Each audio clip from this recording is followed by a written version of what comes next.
Hello and welcome to episode 5 of the Sackdown here on Last Free Nation. This is where all the episodes will live, so give us a subscribe if you like this type of content. Today we have Carzzy with us. Carzzy enjoying a little bit of a vacation. He's in the mountains in the Czech Republic right now. According to Yamato, he's got the mountain home, so he's on a mountain. He's preparing for LEC 2025. And as always, we try to find a starting point. The place that I wanted to start this episode is the thing I wanted to talk about the most, which is the Hylissang dilemma, we'll call it. Because I've been going back and forth with Yamato, because Yamato is a Hylissang enjoyer. He's a Hylissang defender. I assume you're somewhat of a Hylissang defender as well. I've been calling him an Inter the whole year. Full disclosure, I'll put all the cards on the table. I've been flaming him. I think he's just running it down this year, like mercilessly, just no counterplay. Can't see the value of things. Your coach, Pad, actually came in and said that people like me are delusional. We don't really know what the fuck is going on. You know, we're just in the camp of flaming him for no reason. He's creating a lot of space. He's doing all these strategies that, you know, a dumb mind like mine can't comprehend. So I figured we would start here, Carzzy. We'd talk about Hylissang. I mean, last year he had a pretty good year. This year, a little bit of a rundown from my perspective. Where do you stand on just playing with this guy in general? Like, what does he bring to the team? Tell us a little bit about your experience with Hylissang so far.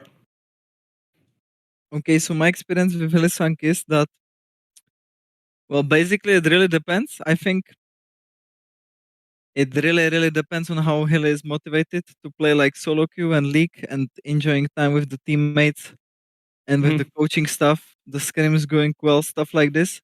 And the moment something from like all these specific things goes wrong, it starts getting worse and worse and worse, you know? But like, for example, I think that me and Hyli in spring, I don't know if you were watching the playoffs. I think that we were playing really well.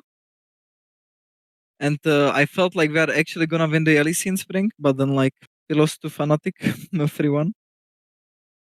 And yeah, I don't think me and Hyli, or like Hyli, didn't really enjoy playing that much. I'd say the last split.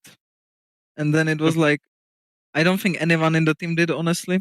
So it was like really difficult.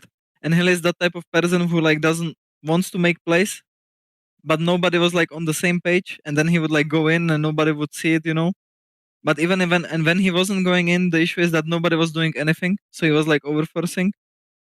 So I think that's where people like not come up with like where they say that he's actually running it down. Yeah. But like I don't think it would change anything.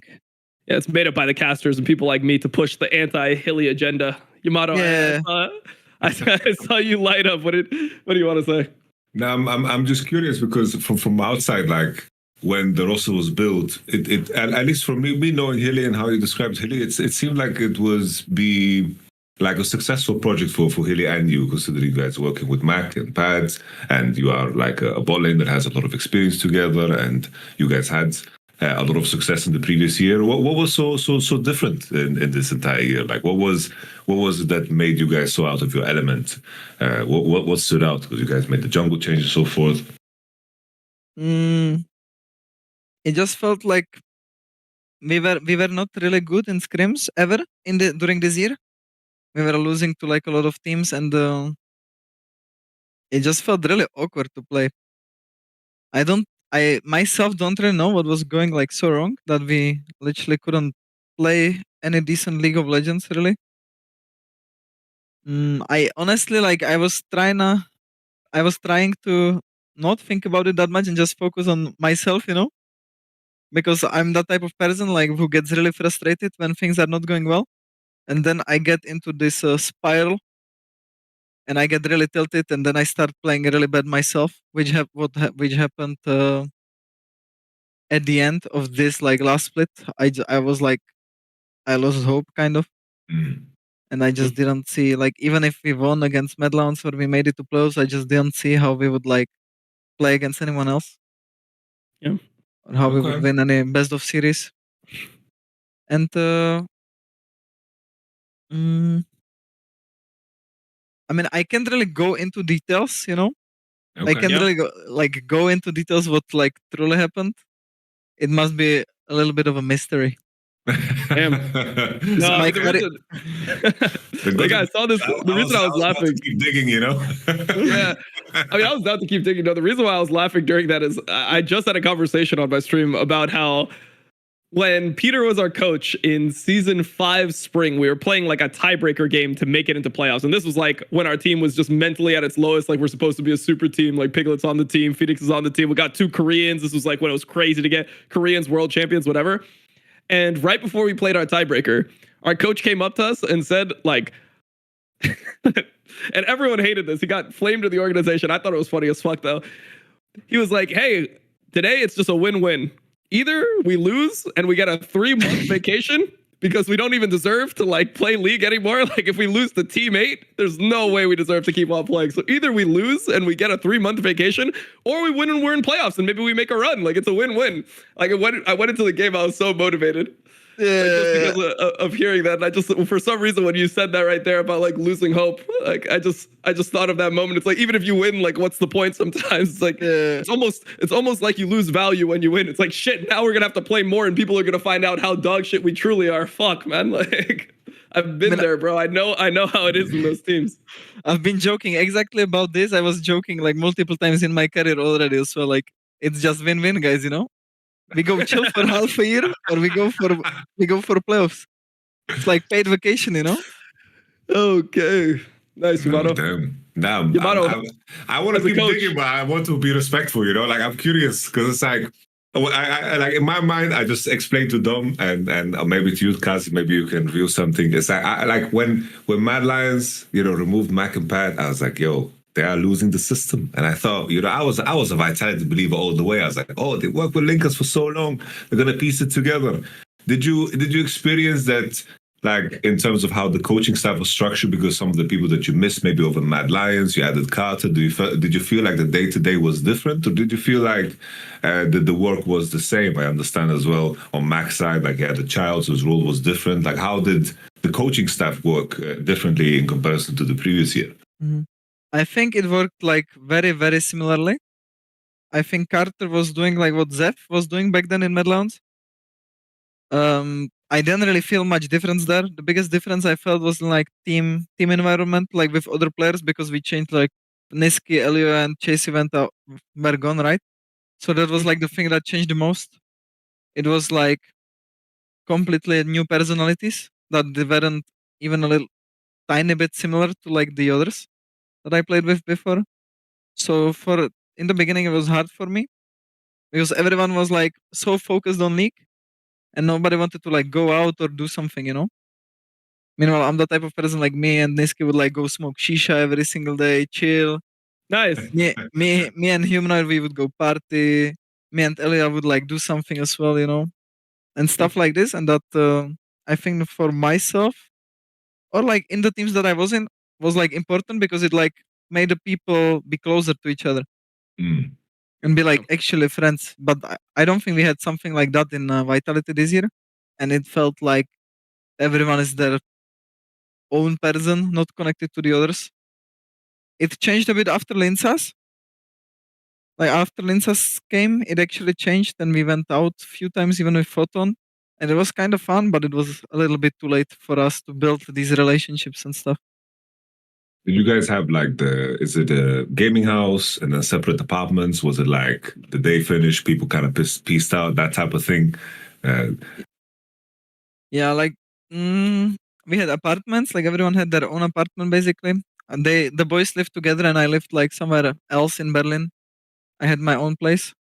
And like we would not usually, but sometimes we would stay in the office and we would play board games, which was kind of fun. But that was the only time we truly spent together. Or like when we had forced team activity, then that's another time when we would spend time together.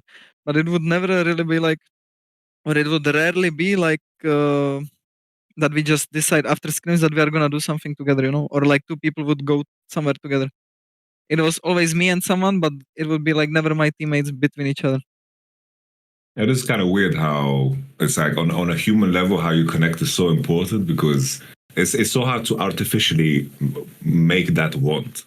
Because I imagine on your end, you are very aware of the fact that like, how you vibe with people is super, super important. Is this something that you mindfully do, or do you think it's just something that kind of has to happen naturally in terms of who you like work with? It has to happen naturally because it's complete flip, for me, who I vibe with or not. I imagine now you are now signed to 2026. Do you get to do like Neo gets you in the call with them, do vibe check with this homie, like go out, smoke some shisha with him, see what he does, get to know him on a personal level, like do a hangover 4, like we need to get to the bottom of this. Honestly, I think it would work well for me. I think like this instead of tryouts would actually like give me a real opinion on the person's true personality, Nice. Okay, so like no more tryouts for Vitality. Just get fucking hammered with Carzzy. Just a random play. If you want to join Vitality, just find Carzzy and get hammered with him, and that's that's how you join Vitality. Perfect. Yeah. This is the exact content we wanted here on the Sackdown. When we started this show and we had questions about your team, we were trying to get to this, man. I really appreciate this. Also, go ahead. Also, like, I don't care. Like, I actually don't care. Like, if I feel like someone is really insane, I don't care if they're like toxic or something like that. If someone is a good player, I don't care what they do. But if someone is like mediocre or like not special, then I need to at least vibe with them. Okay. Yeah. That's like important for me. Yeah. So either be good at the game or have good vibes. If you have neither, then what the fuck is your purpose on the team, man? Like, makes sense. Exactly. We should just go through the list of the players he played with and check is he good vibes or a good player. Yeah, good vibes. I mean, there's so many people who I just come up with. Like when he said that right there, I was just thinking self-made instantly. I'm like, all right, self-made. He has the reputation of being kind of a toxic player, but at least he was like insane for a bit. Like, okay, like we got everything checked off here. I mean, Yamato, you have a transition. Like if this is what your segue is, I mean, I was thinking about just going straight to Mad Lions 2023 because I feel like that was a good place to talk about because the transition from having somebody like Niski to having somebody like Vedio, they seem opposites in terms of how they play the game. Like Vedio seems like the type of guy that doesn't want a lot of random shit happening within the game. Like he wants the game to be very structured. He wants to get to certain items on good timings and then play the game like that. Compared to Niski, who I feel like might synergize better with a player like Hylissang, where he's just looking to make shit happen. If something looks good, okay, abandon the game plan, like play on the fly, play a loose game. And I wanted to see like, in your mind, was this a big difference? Was like the mid lane change going from somebody like Niski to somebody like Carzzy, did that impact how Hilly played or how the team played in general? I think what you said was pretty correct. I think like Hilly makes a lot of like random plays, and then people have to have the skill of like reacting. Like to play with Hilly, you actually need to be like, you need to understand what Hilly is going to do, and play according to it. Otherwise, it's gonna be a disaster. I think that was the issue in this Vitality roster because like Photon and Vito wanted a really structured game, and then me and Hilly we would play like chaotic game. Like create the skill check fights and stuff like this. And we were getting into issues. And yeah, like you said, Niski was really good at playing these chaotic fights. I think Chasey and Photon are like both kind of the same in a way, that it wasn't much of a change when it comes to the roster really. And I think that Douglas was really good at like connecting to these chaotic fights in the first 2 splits with Hilly. I was actually surprised. I think Douglas's biggest strength was that he was really decisive. And he would always like it would click in his head and then he would just go in, and create a fight, create an opportunity for us to get some advantage. Mm-hmm. Maybe like sometimes it was a complete flip, but still at least we were like not AFK. And then Lensas joined, and I think Lensas is kind of like a structured player as well. He kind of reminds me of Elioya, let's say. And like it has to be slow game. That's what we had in Medlands 2023. Hilly and Elioya didn't really like each other's playstyles because it was very different. But at least we had like the Niski who was chaotic with us. So it was like 3 against 2, but now it was 2 against 3 in Vitality. Okay. Okay. All right. To follow up on this, it's like looking how the result pivoted in terms of the jungle change. What can you share in terms of the decision making surrounding that? Because you guys had Douglas and then you jumped, and you mentioned there was some aspects you liked about Douglas, and then obviously the result of summer was disastrous, so it didn't pan out as you guys imagined. What can you share about the jungle change? What was the plan? Like, what was the intention? Is it regret? Like, what can you share about the jungle change? I mean, first of all, I don't think there were any regrets at all. So I personally think that Linsas is like a really good player. I think he had a rough start, but he was put in like a really tough position as well, you know. He was put into a team environment that wasn't fully functioning. And it was like high pressure situation where we have only one split and he has one split to actually improve and get on like the top LEC level for us to go to Worlds and go to playoffs. So I think he was put in a really tough position. And I think he still did like okay. And when it comes to the change, like our coaches they were working with Linsas for like the past 1.5 years. And they like originally we wanted to have Linsas in Medlands roster, you know? We were like playing LEI is gonna leave, we are gonna get Linsas. So they really wanted him. And then like when we were joining Vitality roster, it was like I think the roster was kind of set, so there was not much to change. So the moment it was possible, they just wanted to work with Linsas as soon as possible because they really believe in him. That he's the next big jungler in EU. Basically, that's it.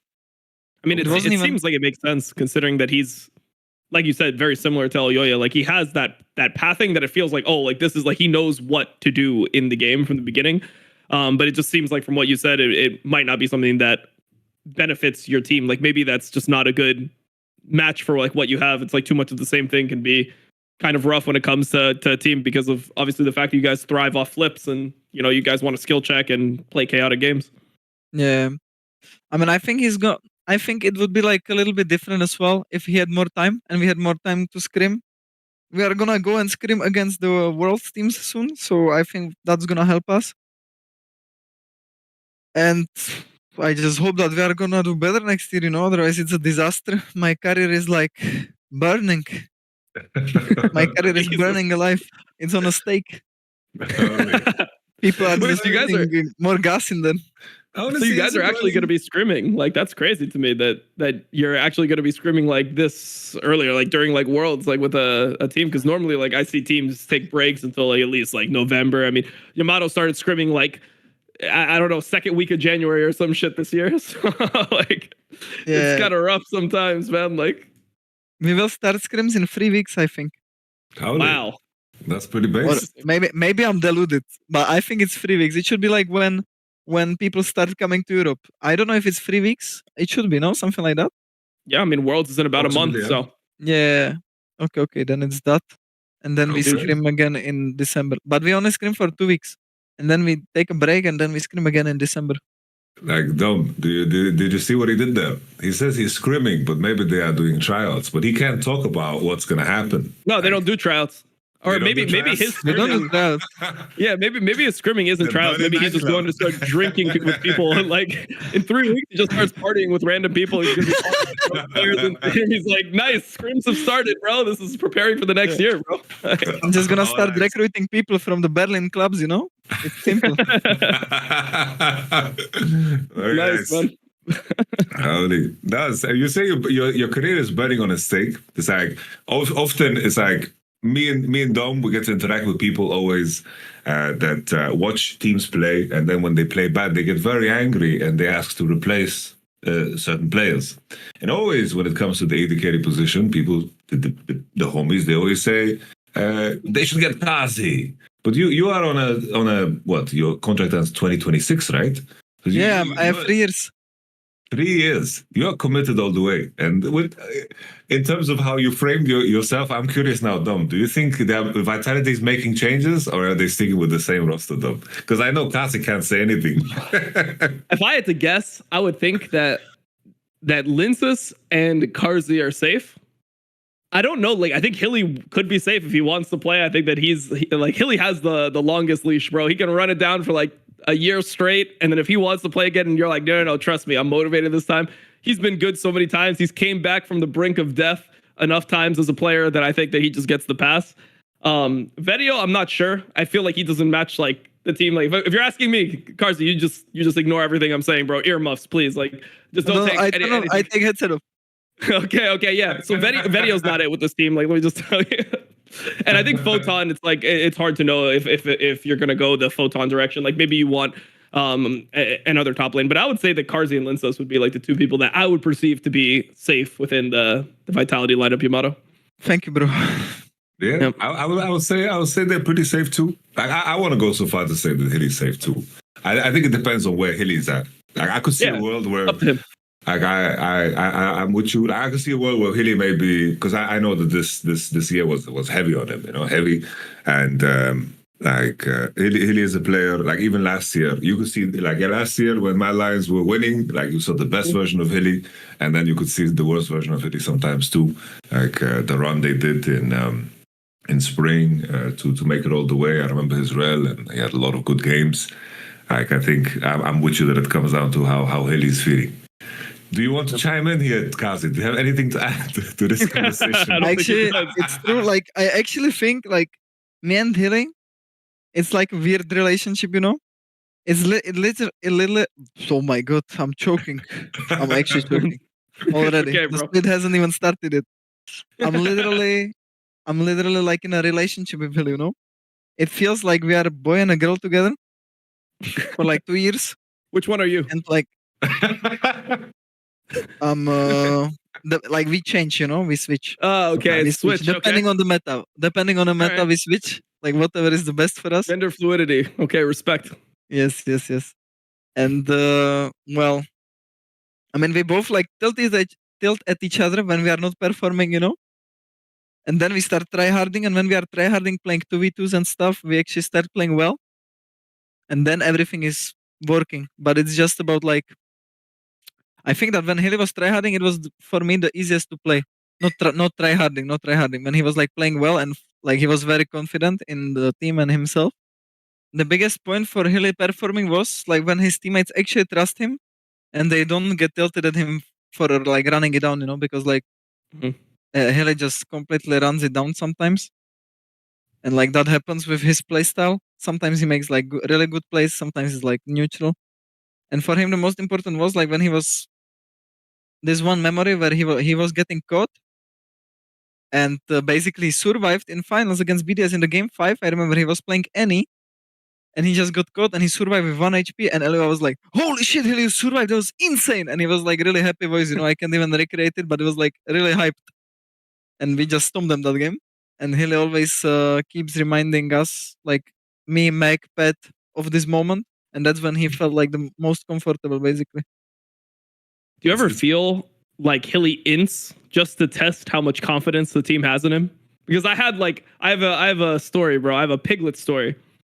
I know everyone that watches my content probably knows the story by now, but there was a moment that I played with Piglet where he told Smoothie, we had just signed Smoothie, so we had a special. We signed Smoothie going into season 6. Signed Smoothie, and there was a time where we saw enemy jungler on a ward bot, and he told Smoothie, go deward that bush. And Smoothie was like, wait, like we just saw them in that bush, like they're gonna kill me if I go in.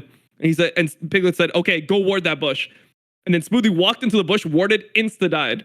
And in review, we're like, Piglet, why would you do this? Like, we know this. And he said to us, calm, in English, he's like, I need to do this for me to know if the support is going to listen to my calls. If my support actually trusts me, then he will suicide on command when I'm ready. And I thought that was like the most, like, I was like, damn, I can't even be mad at that. That's like respectable. He just made this guy int just to test the team. You ever think like Hilly does something like this? Does he int every now and then, like in a scrim, just to see like, oh, what's the vibe check? Am I gonna get flamed for this int? Am I gonna like be able to, get this one off? Are people hyped? Like, is it a temperature check for the team? No, I don't. I have no idea. I have literally no idea if he actually thinks that way. Okay. Or if like I don't know. But this sounds so funny, and I actually remember I did something similar. Nice. But I had it with Kaiser. Crazy. I had it with Kaiser, but it wasn't like. Wait, you said it was Piglet who like died, or he forced Smoothie to die? he made his support die for him just to make sure that his support would listen to him in crucial moments. He said you have to be able to listen to me no matter what, even if you don't understand what I'm saying. I need you to be able to listen to what I'm saying, even if you don't understand. So he made him suicide in a game just to see if his support actually trusted his word. That's actually so funny. I did this with Kaiser. We were playing playoffs against Fnatic. I think that was when Yamato was coaching. Yeah. In playoffs. In playoffs. I told Kaiser, he was like, I told him, hey, can you go over the tree bush? We were like blue side, you know, and they were behind us. I was like, go over tree bush. They are not gonna be there. Don't worry. He face checked and we both died, you know. And like it was fine. He didn't get tilted or anything. And after that, you know, like that he actually trusts you, and he doesn't mind if you run it down. So it gave me confidence. It's based. I feel like always. I imagine your experience was similar, Carzzy, because I like with Hilly. It's like you have to convince players to like do something irrational, because it's like Hilly always comes into teams, and usually when it's like off season, he's chilling, bro. He's chilling, and then when he comes back, he plays like Pyke and solo queue. He's like playing other champs, and then like the first like 4 weeks of scrims, he's going to run it down mercilessly. And then in those moments, you have to convince your teammates, guys, you just believe in him. If you believe in him, he's going to reward you. And that is the ultimate challenge, you know? That was the challenge with like Humanoid, like with like Whipwood. It was very easy. They looked like believed in him blindly, no matter what. And like that was like the best version of Fnatic that I worked with. Like, we lost finals against you guys. And then... And then, like the next year, Humanoid's like, "What the fuck am I dealing with?" You know, it's like it's a tough one. It's like you have to have faith. Yeah, I know. I had like discussions with Humanoid. Oh man. Well, I was doing the same. I was telling people, guys, listen. Like when Hilly comes back from off season, like he usually doesn't play solo queue, so you guys need to be like, you cannot get tilted, okay? You need to just focus on your game, and it's gonna get better over time. And I was telling this to literally everyone, you know, because I was experiencing it every single split. And now that they made the fucking LEC into 3 splits, then it happens like 3 times of the year instead of like 2, you know? Or like... God damn, that's brutal. Shit. Oh, shit. But actually, Hilly surprised me because he literally plays the most solo queue games out of everyone. Yeah. Actually. So... And we figured out that if we play 2v2s, it's actually gonna get better faster. So now when this happens, we like play some 2v2s and he gets back into his old shape faster. So it's fine. Like you can work against it. I don't know much Humanoid told you, but like when we were at Worlds 2022, we just stopped scrimming, and all we did was like play 2v2s, solo queue, because like the scrims would just make everyone go insane because we like, run down so mercilessly in scrims. So it's just better to like work with everybody individually, figure out draft, and then like Upset and Hilly just spam 2v2, and then it's like it worked out to some degree. It's like the 2v2 killed like T1 bot lane. Yeah, I remember. Well, like it worked out as good as it could, because scrims were very, very rough that year. Yeah. I wanted to ask before we move on from like the whole Vitality chapter. It's like I know that in the past there was always conversations about you like joining G2 and making like different decisions. There's always this conversation about like there was a conversation of you joining Fnatic. In terms of what you can share, what can you share about this off season in terms of the options that you had, and what made you have the biggest conviction going into to Vitality in contrast to that? Yeah, I mean, I think I can share everything, honestly. I mean, I don't sign anything with anyone, so I can just share it. Like, what can they do, you know? I'm pretty confident that like they, even if I share stuff like this, you know, they still might want to get me anyways, you know. So okay. Well, it wasn't like anything bad. I just like, since it was a lot about salary mainly, because like when I was in Vitality, I like lowered my salary to go to Medlands. I lowered my salary to go to Medlands by like half. So I went from like, I lost like half of my income basically. And the Medlands like promised me that it's gonna be long term, you know. I basically could have chosen to stay at Vitality 2022 and just like get a lot of money, like life-changing money, let's say. And then I decided that I want to play and like keep improving, and I wanted to go to some team that I trust, you know. and where I can actually play for a longer period of time. So I went to Medlands 2023, and then basically like I was planning on like staying there, creating some roster that, or like creating a roster with rookies that I actually trust, with Mac and stuff. Just like chilling, creating good environment. Not like chilling, but like chill roster where people are actually nice towards each other. Yeah. Good vibes. And then the bench happened, like where we all got kicked, basically. And I like then the salaries went down as well, the salary cap and everything.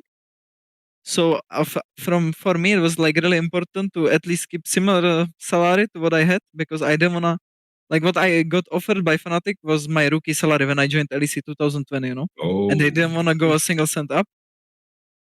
So I was like, no way I'm playing for this, Even if the roster was like good, I just don't wanna play for money like that.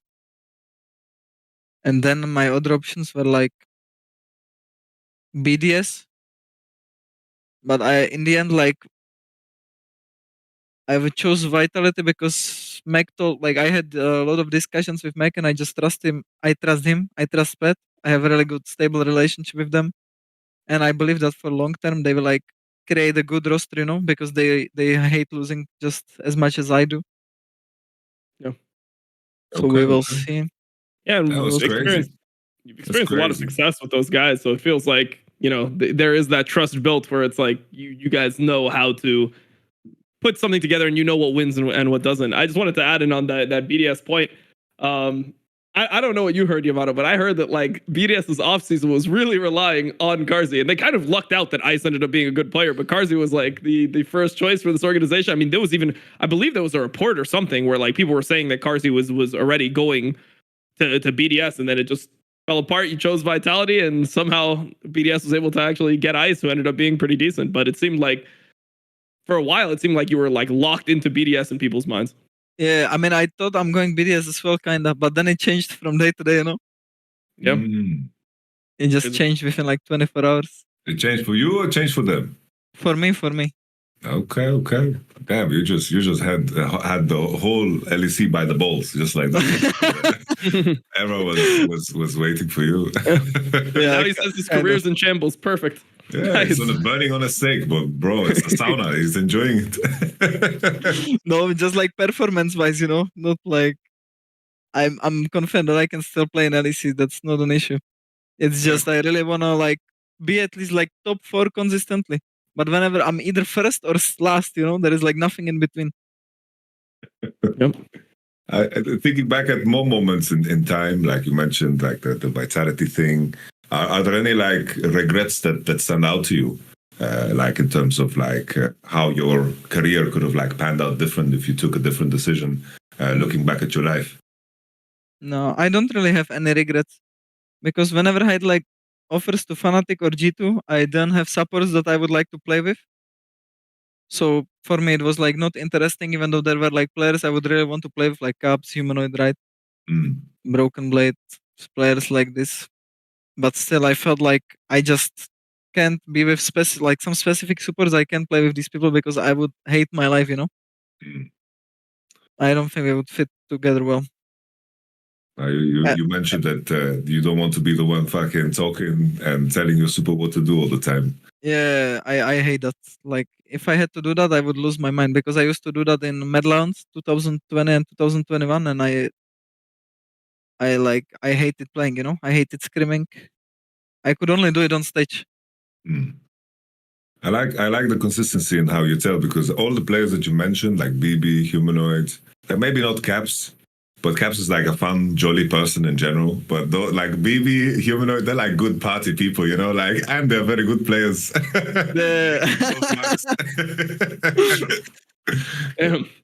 Is that the new? Is that the next level for LEC? Like, fuck everything, fuck roster creation, all this stuff. Just get like some good vibes going. Just get like a party animal team. Fuck the scrims. Just go out every week. Is that what we need? Like, I mean, honestly, shit, like, I think if you create it out of good players, I think that it would work. By the way, the LEC level is kind of low, and I think it would actually work, because people wouldn't choke. They just would like low-key vibe on stage as well, and people like this trust themselves. And it happened to us in Midlands 2021. Like, we had a lot of fun together. The only guy who was like standing out in the roster was like Carzzy, who was personality-wise completely different than all the rest of us. And we were like completely trusting each other, playing for every game we were winning from behind because we just knew, we had fun. We weren't tilted at each other, and we were just vibing. And we were just winning somehow. We didn't even know how. Like, we just started winning every game, like 10k behind, 12k behind, 8k behind. It didn't matter. We just won. Yeah. So something I wanted to ask, because we mentioned like scrims before. My understanding of how you guys improved that year wasn't necessarily through scrims, because I scrimmed against you guys and I thought you guys were complete ass. It's like preparing for that finals. I think we lost one game out of like 20 against you guys. I thought always Mad Lions, Carzzy, Pad, Mac, this group, always horrible to scrim against. Yeah. How did you guys improve? Like, what was the methodology? We didn't improve. You guys fucked us up. We were never winning scrims, basically, Even the first year that we won LEC, like first split we won LEC, we were never winning scrims. It was like better than 2020. Actually, 2020 was the best year. I'm trolling. 2020 was the only year that we were actually good in scrims. And 2022 with Vitality was the second year where we were actually good in scrims. But every other year I was in a team, the scrims were completely unplayable and just full tilter. And in the winning roster, like with Elia, Armut, me, Humanoid, Carzzy, I don't know, like we didn't want to scrim. We didn't even scrim, We were canceling every single day after like 4 games, just going home. Me and Humanoid, like, just eating fast food. Like before finals, I wasn't even playing League. When we were going against you guys or Rogue, I wasn't even playing League. I was playing Baldur's Gate. I had like 150 hours on Baldur's Gate before the finals. Just playing Baldur's after scrims, after 4 games of scrims. And we were just winning somehow. I don't know. Just to make it clear, guys, this is not Baldur's Gate 3. It wasn't out. He was playing the old-ass fucking game. Old Baldur's Gate. Oh, no, I'm trolling. It was Divinity. You know Divinity? Divinity. Yeah. I was playing Divinity. I just mistook it. I think honestly we're onto something. Because you don't know this, but it's like Mad Lions always host parties. Like they always hosted parties. And I realize now those parties were for the purpose of scouting. That was just scouting because they invited the whole LEC. Well, or is it some type of thing where like they practice partying so much during the year that like if they invite you to a party before finals, you get fucked up. Their tolerance is way better. You show up the next day, you're drunk on stage. These motherfuckers are fine. They're chilling. They've just synthesized the alcohol out of their system. They're all good. Like I think it might be even deeper than that, Yamato. Maybe so. It's the genius of Mac and Pat and apparently Carzzy too. They know how to scout talent. They just know how to scout talent, This is gonna go great, like you do the interviews like Viper and like Faker's like, every moment of my life I dedicate to League of Legends. Like I try to make sure that I'm always focused on the game. I make sure that I eat and I balance my whole day to perform optimally. And then Carzzy's like, fuck it, bro. Like we didn't even scrim. When we won LEC, we stopped scrimming. The less we scrimmed, the better we performed. Like that is just... I mean, in 2021, like that was like the wildest year of my life because we had like minimum scrims. It was like really bad quality. We were like, one day I would just come to Armut's room. Like we would be playing playoffs and he would just eat like pizza and burger, Before sleep, he would like have a pizza, and on the top of the pizza, he would have a burger, and he would eat both of it, And I'm just like, what the fuck is going on in this household, I come to Humanoid's room, he's playing World of Warcraft with Guild. He's like, we need to finish scrims fast today because I have a raid, Like, and stuff like this was happening the entire year. It was just, it was like the funniest, dude. You guys just canceled all scrims at Worlds with us. It's like, we're not scrimming anymore. Cass is telling me, I'm like, okay, well, I guess we don't scrim either. Thanks. Yeah. Nice. I mean, at Worlds we tried scrimming a bit, but then after 1 week of scrimming, we got like demolished by Cloud9 in scrims, and we just canceled scrims, and then we were playing. It was when we beat like LNG in the tiebreaker, and we almost beat Genji, and then we like got 3-0 by Damwon, if you remember. Like we didn't scrim for like 3 weeks there. We were just playing like. If if I recall, that was the game where you guys came back pretty hard. Like it felt like LNG was just gonna like run away with it, and then you guys just had like some fight around top side, and then suddenly you guys just like were back in the game and you ended up winning. It was just insane. Yeah, that was the time when we were comebacking every game. Jesus. And then we almost won against Genji, the next tiebreaker as well, but we had Armut on Irelia, and that was some crazy stuff. Some really crazy stuff. I back to my initial question, because like you talked about now, you confirmed the scrims were shit, the scrims were useless, burgers, pizzas. What made you guys like improve? Like Humanoid, everyone knows he's a genius at the game in terms of like how you guys like progressed as a group. What made you essentially like the best macro team in Europe? Because you guys, like, I had to learn from Humanoid. It's like he came into the team in Fnatic. It's like, you guys are so retarded. You guys need to learn this. And I was like, he's so right. Like, he's so right. And then we understood what we were doing wrong, like in terms of how to manage tempo, something that is common now. But how did you guys like figure that out real time as a team? Because scrims are useless. So you must have improved somehow, or was it just? I mean, Humanoid was like doing the VOD reviews in the beginning, and I think we learned the most from that. But after like certain point, he lost it, and he didn't want to explain it over and over again to people that didn't still get it, So I don't know. Like it was just, I just remembered that Mac was telling us once that we are the worst team in the world, like from playing from behind, and then we like is focused on scrims, on this like one particular thing, playing from behind. And then we just. How do you do that? How do you focus on playing from? Because like to play because from behind, we were always behind. Every game we were behind. Okay. Thank you for clarifying. Every single game we were behind, and then we just focus on playing from behind, not tilting, and having some fun. And then we were like playing a lot of games from behind on stage, and we were winning. And then we gained like really big confidence. We just gained this insane confidence at playing like at winning any game basically, because I think. If you can win any game from behind, and we were not so bad at playing from ahead, we were just giga confident, and we just knew that we are gonna win if we play our game, and that nobody else can like beat us. Because we had. Go ahead. We had like our biggest strength at that point was like team fighting. We had the best team fighting in the league by far. Yep. And people didn't know how to end the games against us. So if we just got into team fight with like some 2 items to 3 items, we would like be winning, And we would be playing like really OP team fight comps. With Wukong, Armut, I don't know, Elia, Udyr, the old one. Stuff like Classic.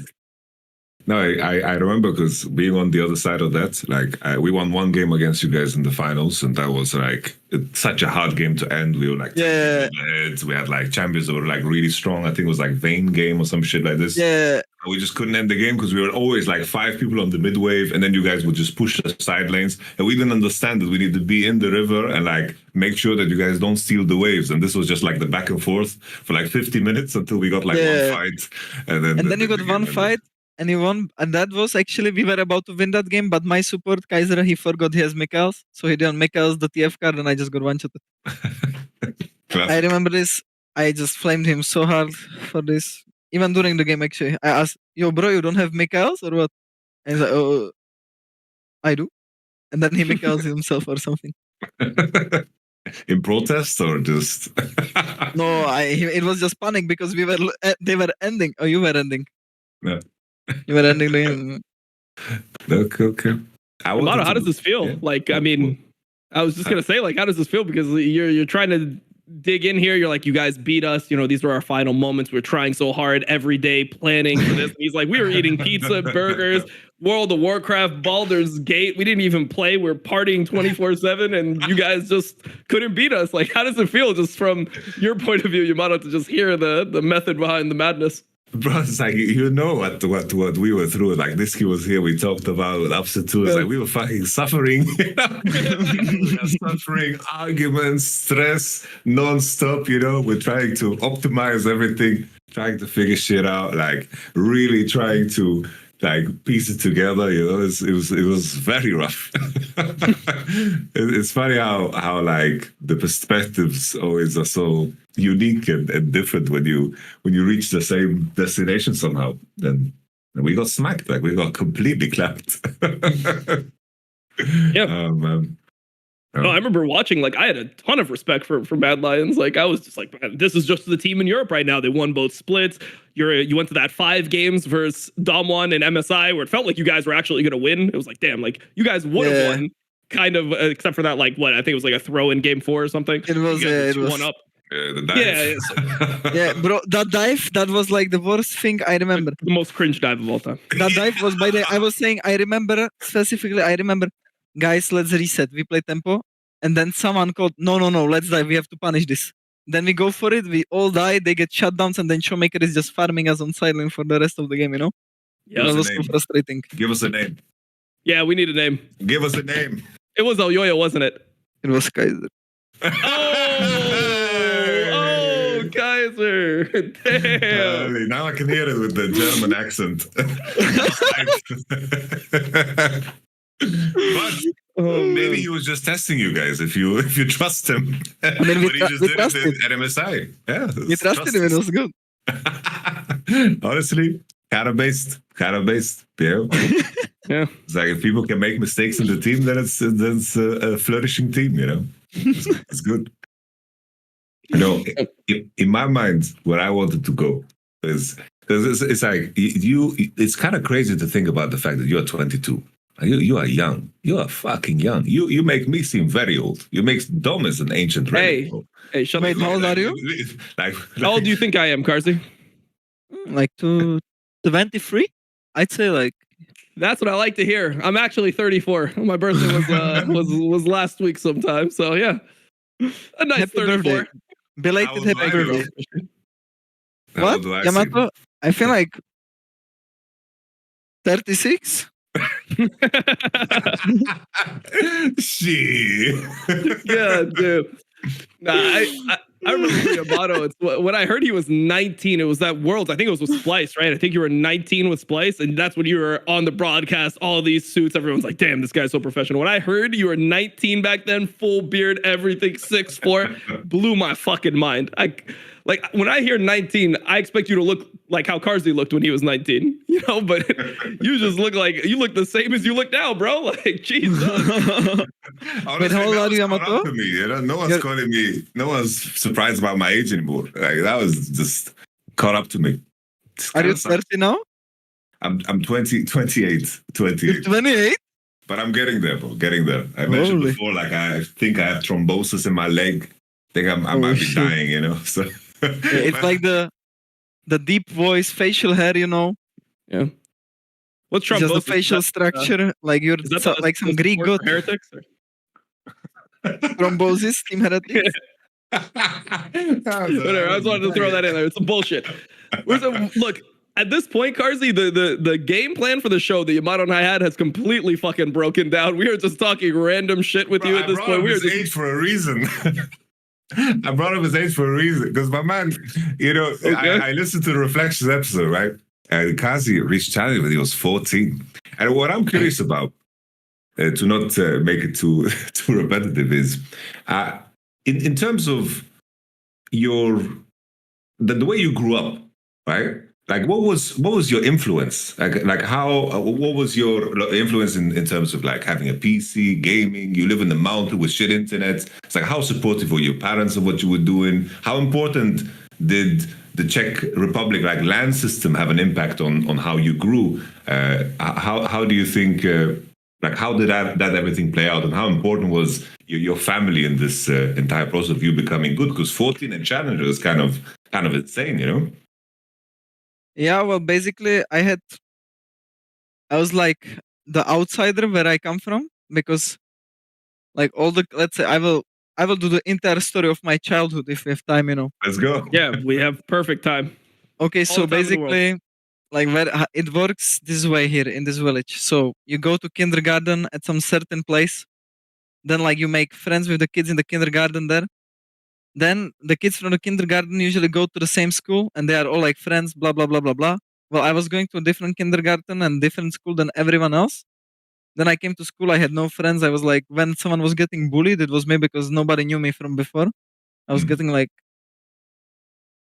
I was just like playing video games, you know, at home. I had no real friends. Everyone like was living far away from me.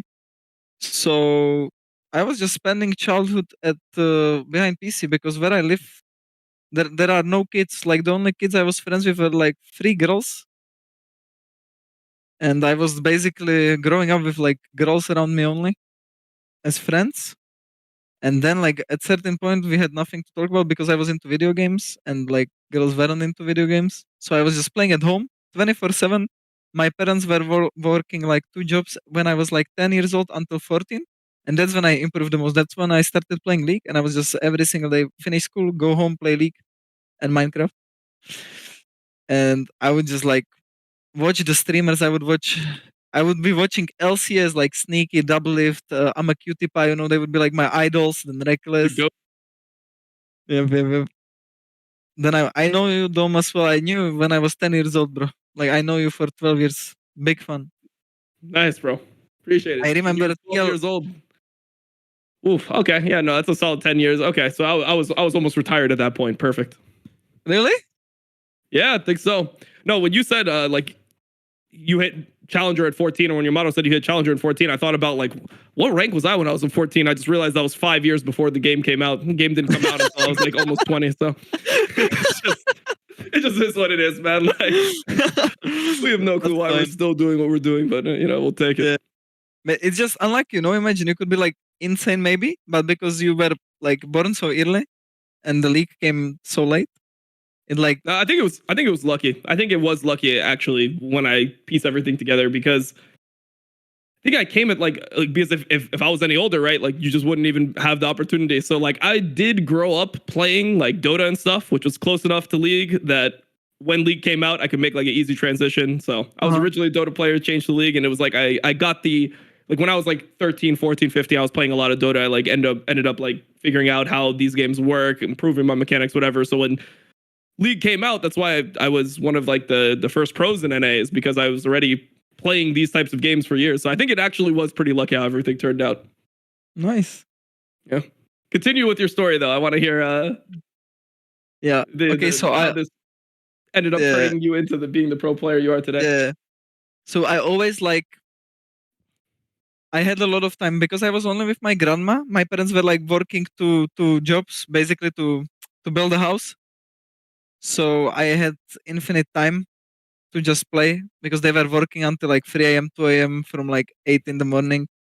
And I was just playing League. And then I really like doing stuff in like a team environment. I'm not that type of person who likes to do stuff on his own. I always prefer when I do something with other people.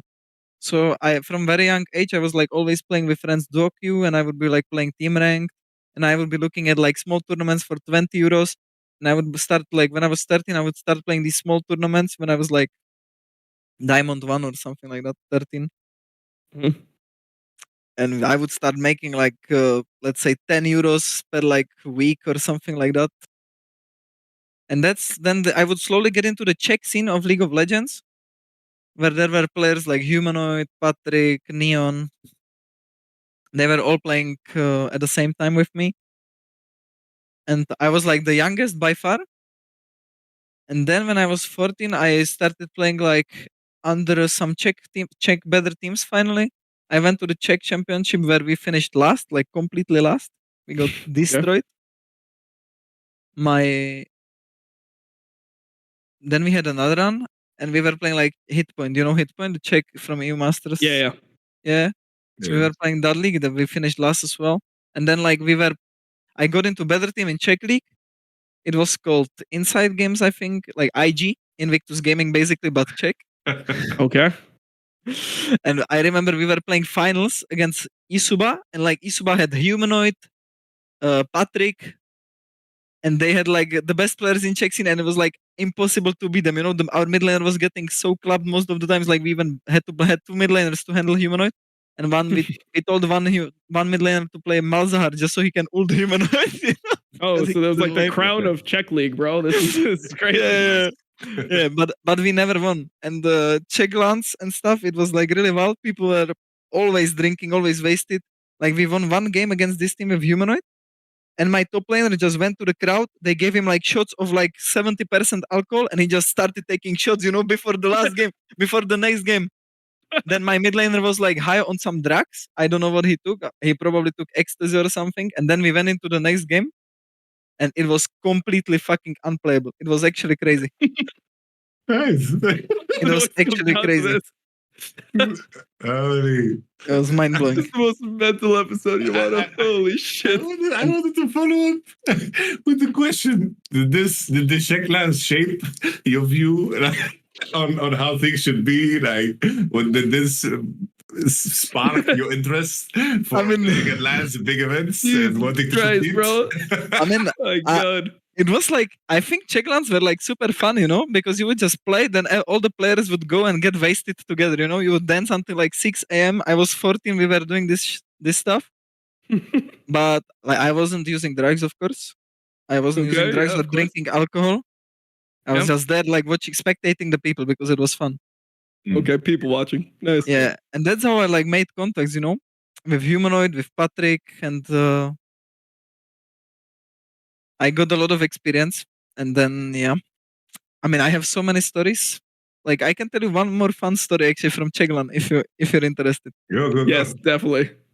So we were playing, you know, Freeze? Yeah. Yeah, the AD carry. Yeah. So like he was back recently, or like really? last year, he made some appearances. Yeah, we watched some games with him. Yeah, nice. So he came to Czech scene. You know, he went from, I think LCS was he? No, I think he was playing in EU or something, and then he came back to Czech League basically, and we were playing this tournament against him. And before like the tournament, like people would get, it was just like pure alcoholic tournaments. Okay, the Czech tournaments, people go and get wasted. Like nothing matters, just drink alcohol. People would drink alcohol before games. And that was like, I was 15 there, and I got completely wasted as well, actually. Before the finals, I got wasted with all my teammates. My teammate was like puking all over the hotel room. He was like crawling around the room at 4 a.m. and he would be screaming for help. My coach went to me and he woke me up to help him because my support was like kind of big and he needed help to turn him around so he doesn't like choke on his puke. Oh my God. And I understood it. Like he woke me up and apparently I took off my clothes. I was like full of, like someone puked on me, okay? It wasn't me, like the support puked on me. And I took off my clothes and I went to the coach's bed and I slept in his bed, you know? And I just slept in his bed. I wake up at like 8 a.m. I see my coach is sleeping next to the heater, you know, like this completely broken man. My support, like I opened the door, I walk out of the room. I don't remember anything what happened. Puke on the wall, puke everywhere. Like it's the most disgusting. It's like crime scene, okay? Literally, if you imagine a crime scene, that's how it looks. Nice. And then like my support walks out of the room. He's like, "What happened, guys? I don't remember this. Like, who puked here?" And it was him. And after this, we drank like 5 bottles of rum probably within 7 people. Jesus. And yeah, that's how it happened. And then we went and we played finals against Freeze. And we like completely stomped them, you know, disgusting hangover. And we like 3-0 them. And that was the first Czech tournament I have ever won. So that's why I remember it. And how did you celebrate? I went home. My parents picked me up and I went home. Were you giga hungover? Like your parents were like, "Hey, what happened to you, man?" Like, I'm just tired from winning, that type of thing. I mean, my parents, like in the village, it's normal that people sometimes start drinking early. Yeah. So they didn't really like care. Now it's a funny story, you know. Nice. Fuck it, Yamato. We need to match him for this, bro. Tell us, you have any great stories? Because we played back in the day. Like, for what people don't know is, when you started competing back in like 2011, 2012, this wasn't just a Czech scene thing. I mean, there used to be like St. Vicious before Cologne, I think 2011. It used to be that him and Elements would just drink before the games. Like he would just drink like right before the game to get the nerves out. You know, we thought it was actually a good thing. It was like, yeah, you got to take a couple shots. What are you going to play in front of this many people, not drunk? Like, how are you going to perform? Like, you need to drink a little bit so you actually, you know, get it out of your system. Yamato, you got anything you want to, any stories come to mind with what?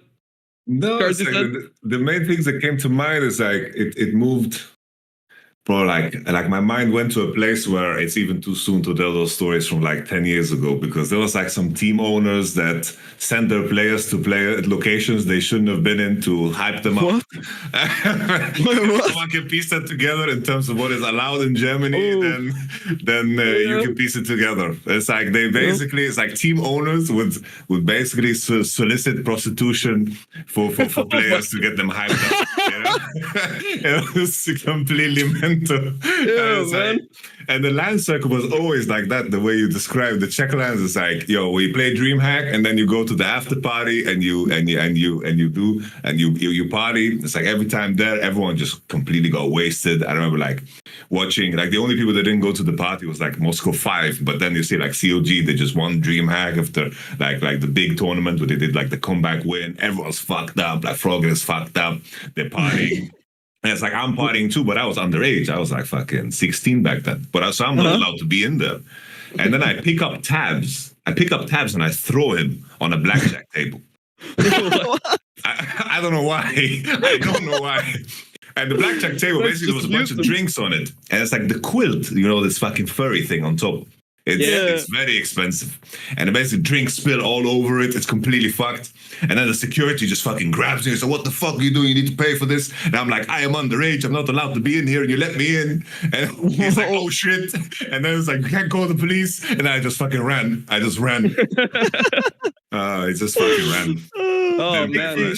Good old times. Good old times. Good old times. I remember when I had played IM Kiev. So the way that it used to work in the old tournament circuit is that you would get to the tournament at like a Wednesday or like a Thursday, right? And then you would just play Thursday, Friday, Saturday, Sunday, or just Friday, Saturday, Sunday. And then Sunday night, you'd have like the event party. So like, I don't know, do you guys remember Flash in the Night? Do you remember the guy whose name was like Flash? So he would just do all this like raving and stuff. He'd just do crazy stuff at the parties. He would just, I don't even know what the fuck was going on there. But I remember like the way it would work is you would have your organizer, your organization that would send you to these tournaments, and they would just pay all your flights. So you would get there and you'd play the tournament, and then Sunday, that would be when the party would be. You would have to like get it all out there. Everyone would be drinking. Everyone would get super fucked up. But Monday you would fly back. And like we were flying back across the world, like Ukraine, like, and you got to remember how the flights work when you go all the way to Ukraine from like where we were. It's like we didn't live together. It's like Miami. Like for me, it was Miami to Philadelphia to Belgium to Kiev. And then like you just do it all the way back, like multiple connections. Wow. And the flights, because it would always be cheapest, they would schedule them super early in the morning. So everyone would just have this idea that it's like, okay, we're just not going to sleep that night. We're going to get drunk. We'll get drunk until like 4 or 5 a.m. And then for 4 or 5 a.m., we go to the airport because the airport was always far as fuck. You go to the airport and it's the middle of Kiev, a ton of snow.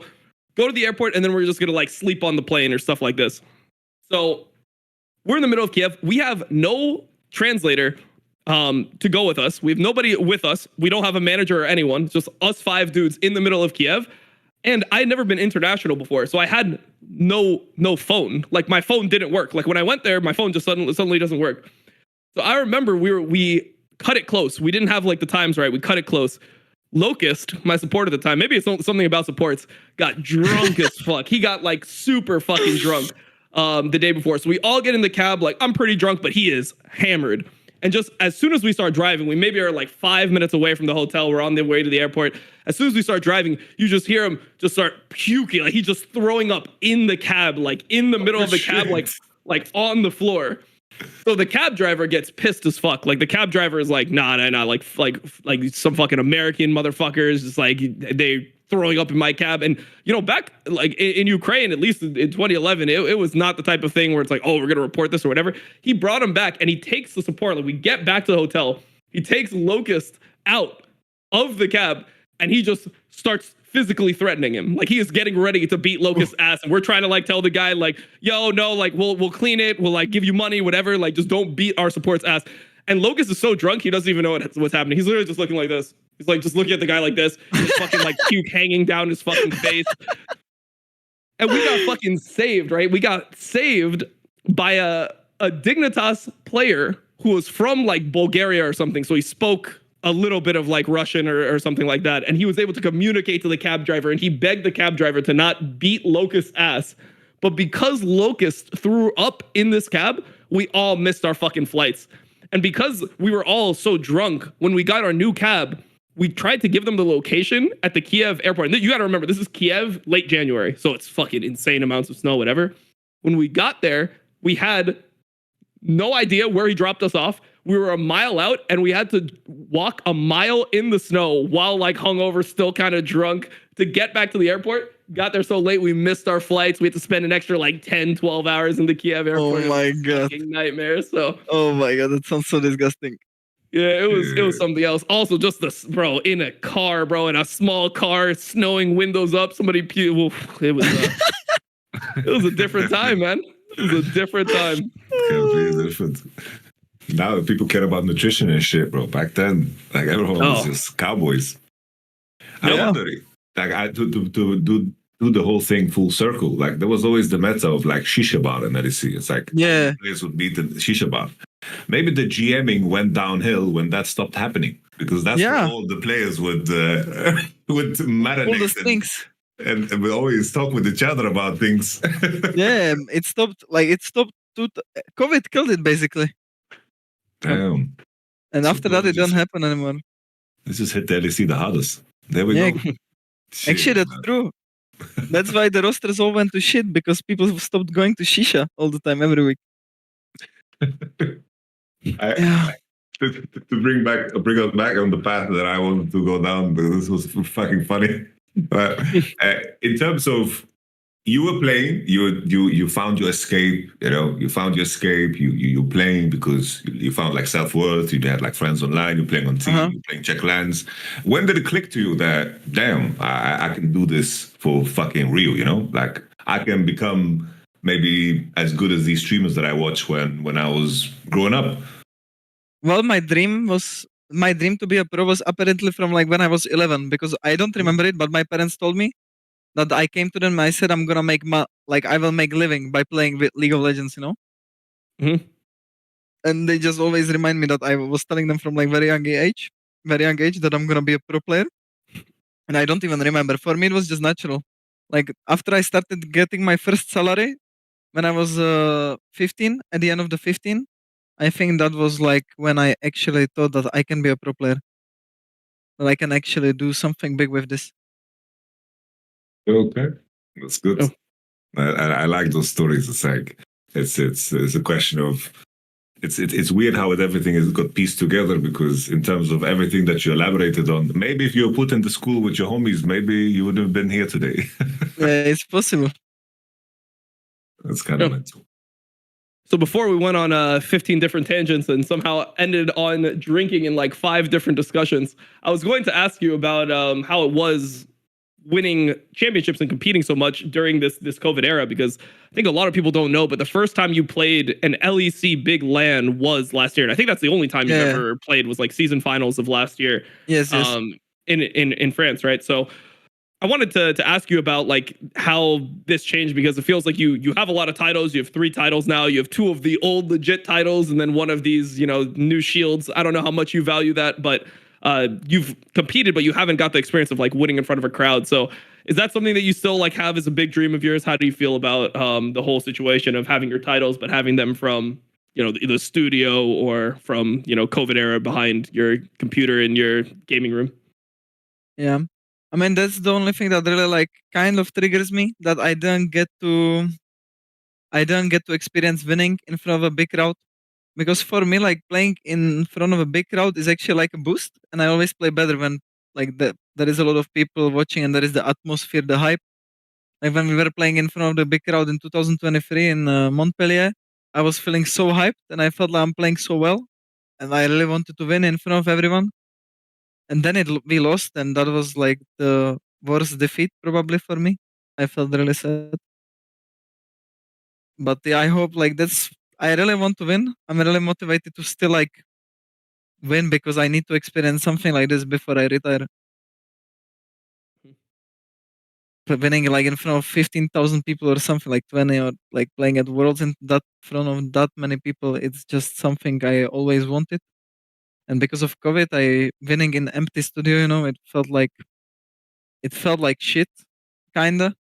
Like the first time was feeling really good because we reverse swept and nobody expected us to win LEC. Yep. So that was feeling really, really well even without the crowd. But second time, like we kind of knew we are gonna win, or at least in our heads we were like really confident. Yeah, that was we against won. Yamato, yeah. Yeah, against In case people can't follow the conversation, yeah. Against Yamato, like we knew that we cannot lose. You know, it's just impossible. Perfect. Nice. And then we won, and it felt like a casual win. You know, it felt like we just won some random match because no people. If you expect it or like you're confident in yourself, it doesn't have that much of a value. Especially like there was not like hype. You know, you don't see anyone. It's just screens around you. It's like some virtual reality. Let's say. It was feeling awkward. Yeah, and then we win another title in 2023. And again, it's like in fucking studio, you know, no people really, like 200 people or 120 people, something like this. No, I was thinking about this because that was originally, if people remember the narrative of your career in Mad Lions, what used to be that, oh, the reason why you guys were performing so well when everything went online was because of the fact that you guys were a bunch of rookies and you know, we're used to playing in that environment, and the older players, the players that had so much experience, would have been able to like beat you guys in front of a crowd. So the reason I wanted to ask about that is like this narrative kind of followed you your entire career, where it's like that was the times where you're winning, and then you know when you started when you want to get in 2023, it was in front of just studio audience. So I thought it would just be interesting to talk about because Yamato knows. I mean, he's been in front of the crowd multiple times. He's played these big events, and I feel like that's one of the things that is kind of missing right now with this LEC format. It's one of the things that people miss is the only time that you end up having this crowd experience within the LEC is at the end of the year season finals. And half the people don't even like realize that season finals exists. I can tell like in the LEC chat, people don't even know that season finals is going on. They don't really know like what the stakes are. They're like, wait, we just had the summer finals. What is this now? It just feels like it's at a point where it feels so late and there's so many games that have been played that you don't have the hype anymore on that season finals. I get what you're saying. I feel it the same kind of. It's just the splits have like lower value. Like nobody, like if you win, for example, G2 won right now and it has like no value. Now if they lose, for example, now like Medlands won against G2 and Medlands are giga hype now, right? Because this season final is like the only thing that matters and nobody remembers anything about like these last 3 splits. It just holds like really low value. It's just maybe for the players, but people don't really care. So it's about how you look at it.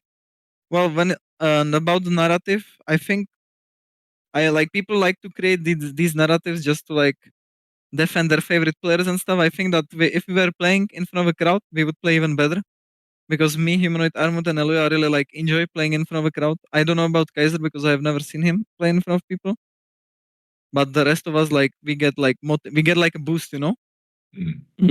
It's like anime fight. We get like boost.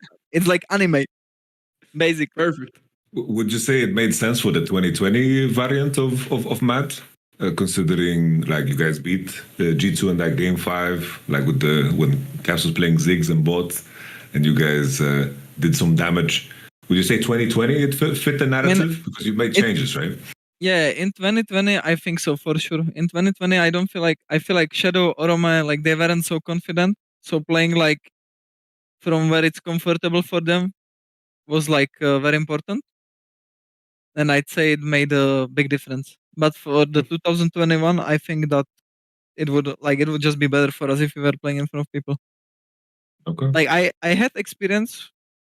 I was playing in LVP before, and I was playing in front of like a lot of people. We had like big events, and even German League, like we were playing in front of at least like 1,000 people or 2,000, something like that.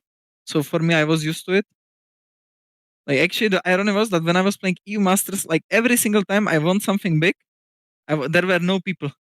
Like, I won EU Masters, and it was like in the ESL studio, and there was like 30 people, you know, when I won EU Masters. Like, it's actually triggering when I think about it. That's pretty unlucky. Yeah. Like kind of masked within that question, I wanted to talk about the value of splits because you're somebody who won back in the old format where it felt like one split like really mattered. Like you won a split, you broke through like a whole barrier, and then you also got to win in this new format in 2023. You're the only person outside of you're part of the only team outside of G2 that's won in the last 2 years that we've had this format. So I wanted to ask you, how do you value a split under the current system compared to a split under the previous system? Because we've been trying to figure this out this whole time. I mean, I value it the same because the rules are the same. You still play BO5s, you beat everyone in BO5. Like, for a short period of time, you're the best in Europe if you win this. But the issue is that like there is a next split like soon after it, So then your status changes. But before it would be like 2 splits, you win one, you're like the best in Europe. It would have like higher value for people and stuff. Because there it would like first of all the split would take longer. People would be seeing more of your games. You would play more BO5s, I think, or I don't know how it is actually. If it's more or less, maybe like two more or one less or one more. Yeah, I mean, generally in the old format, there was like, I think if you win, it's like the same. Well, if you win, it could be potentially less. If you lose in the winner's bracket, then you have to go losers bracket. It could be more. I think the way you guys did it, you guys came from like losers bracket, right? So you had to run the whole gauntlet and beat everyone. So for you guys, you got to experience the whole, the whole run.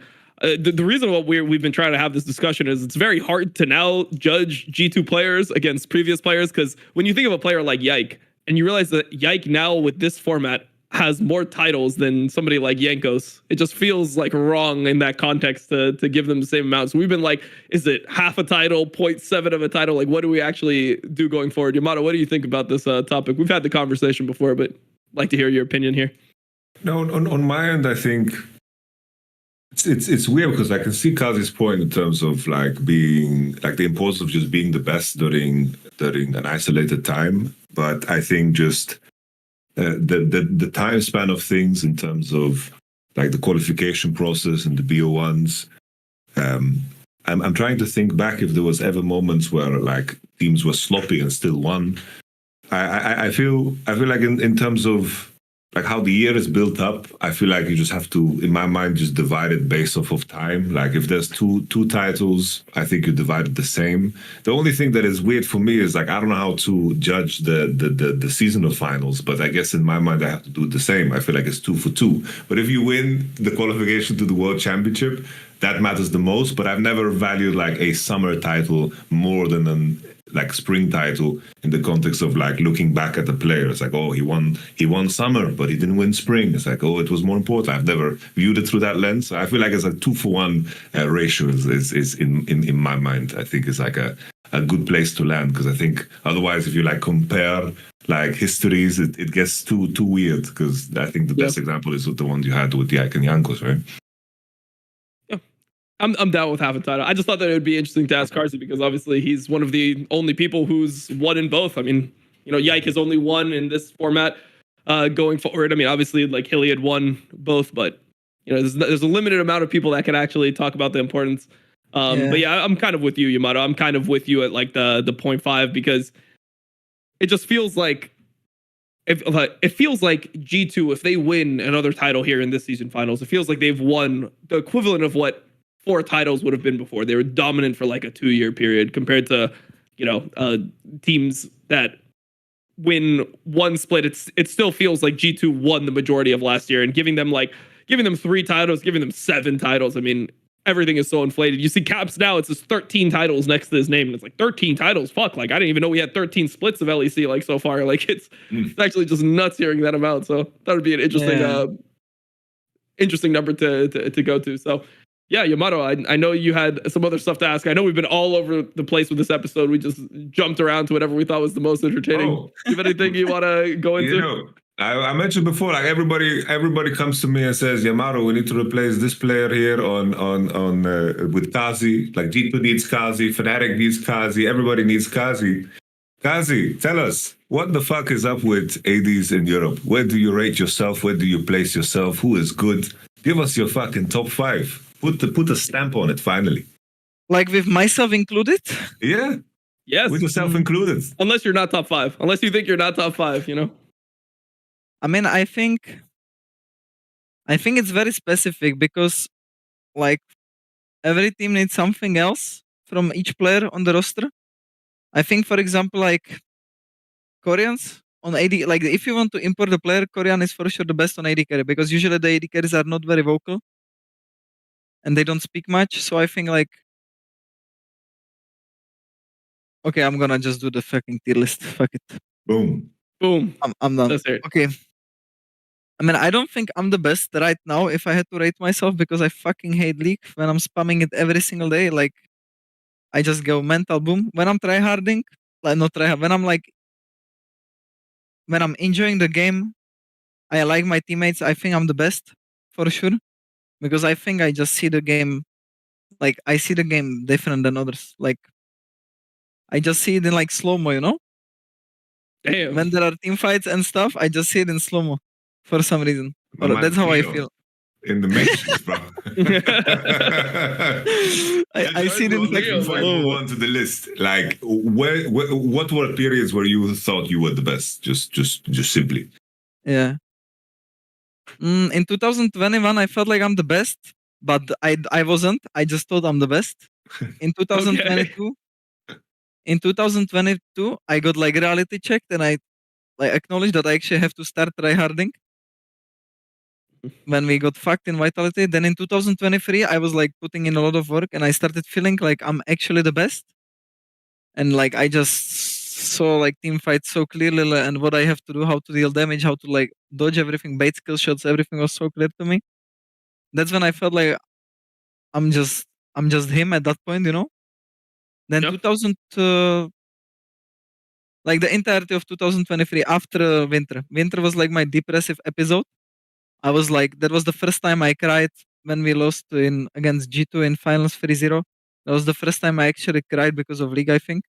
And after that, like something switched in me and I just kind of started like a new chapter in my life. I started doing a lot more, practicing 2v2s, watching like VODs all the time instead of like not doing anything. I would watch every single time I would queue up or not do anything. I would just watch VODs, you know, and I would like analyze all the players and do it like every single day for the entirety of the year.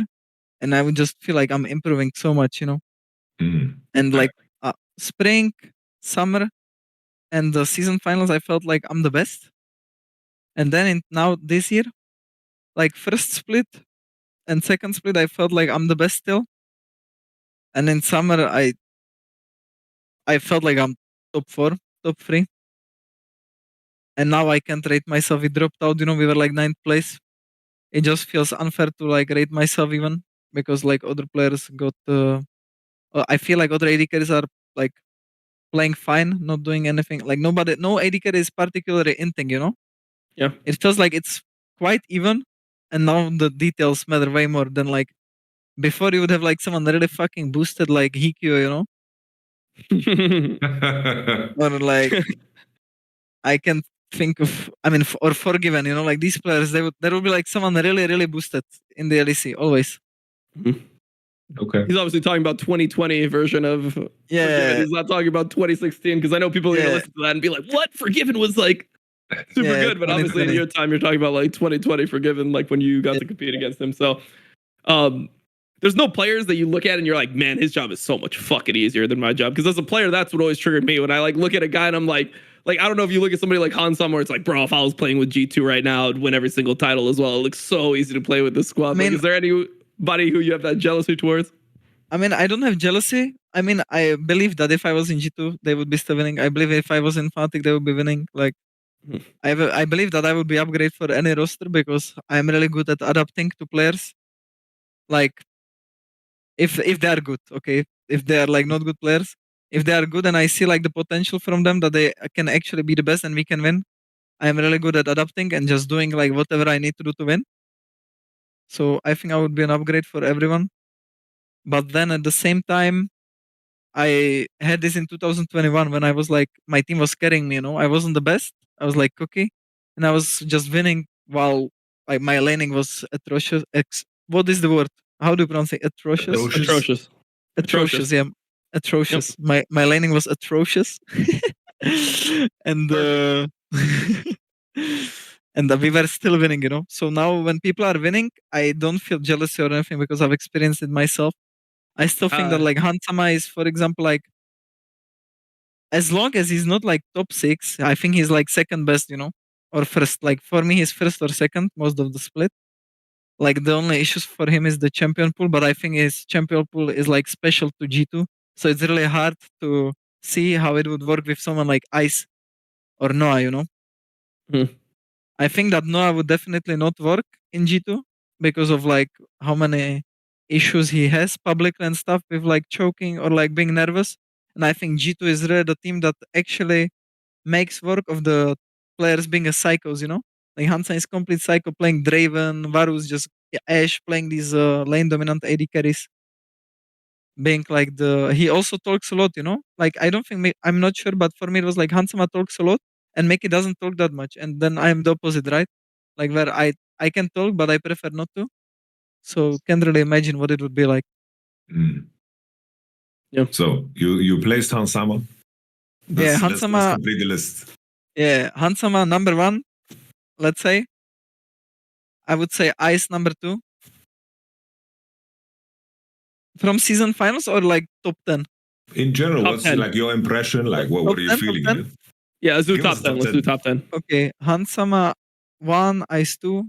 I would put myself 3.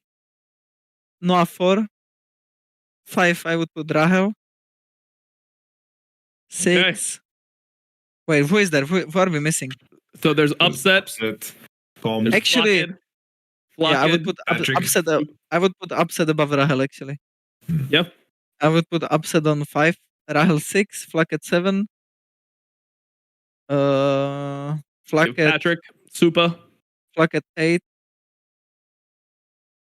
I mean, it's so hard. I feel like there is not that much of a gap between the players. You know, Mhm. it's like I don't think anyone is like particularly really bad. I would even like put Patrick and Super like 9, 10, but I don't think they're like bad, you know. I think that Super like speaks a lot and he is not that good, but still he's not like the worst player, you know. Like there were a lot worse players than him. Do you think he's in the better LEC. than Deft? No, for sure not. Okay. I for sure don't think that he's better than Deft, but I think he's still good, you know. Just had like, to throw it out. All these players have like these special games. Like Supa, for example, like he was known for his Zeri. Flacket would be like playing some other champs like Seraphine, Senna, you know, they would be playing these combos and every player has like different strength. And all the teams were like not even trading champs, they would be like playing weird stuff throughout the year. So it's really hard to like decide who's like top 1, top 10, etc. Yeah. Make a list. Interesting. Oh, that's fair.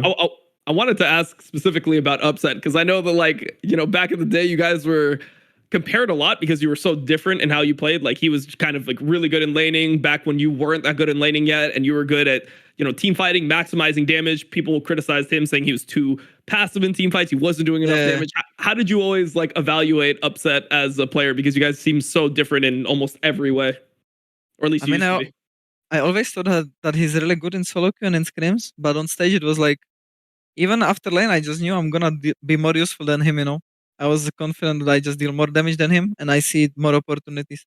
So for me, he's like passive in team fights and like doesn't know how to deal damage properly. I think that it actually improved this year. Like I was surprised this split with Casey, he was like doing a lot of stuff that I haven't seen from him before.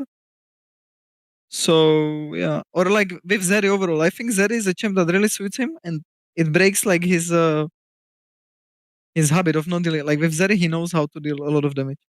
Because you literally have to, or your ult falls off. Like you're just forced to actually hit. Yeah, you're forced it, so he like breaks the barriers. So I think he was playing really well this last split.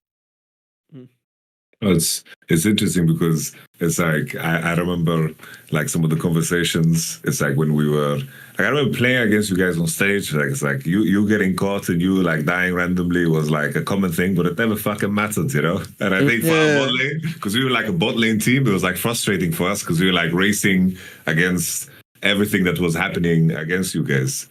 Yeah. I think.